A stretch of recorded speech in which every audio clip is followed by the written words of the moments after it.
Noi lo sapevamo, eravamo consapevoli che sarebbe una partita difficile, no? Perché stavamo anche a pari punti e dovevamo fare la differenza sul campo e abbiamo dimostrato con un po' di voglia, però alla fine ci siamo lasciati andare un po' e la partita si è messa un po' in difficoltà, però alla fine abbiamo creduto in noi e tutto quello che abbiamo provato in settimana lo abbiamo fatto in campo e secondo me il lavoro, come dico sempre, paga alla fine, no? E per quello abbiamo vinto questa partita e adesso dobbiamo continuare a pensare nell'altra che sarà importantissimo anche per noi.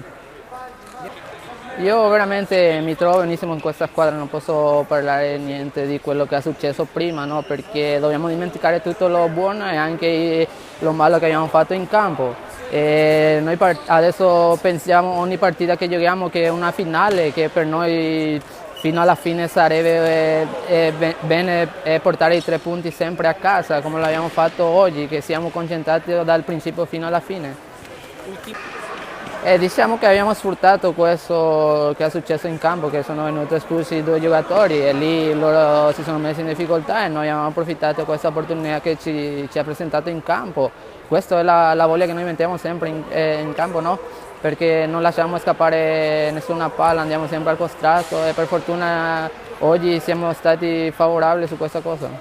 Complimenti e di bocca al lupo a Capitan Velasquez allora.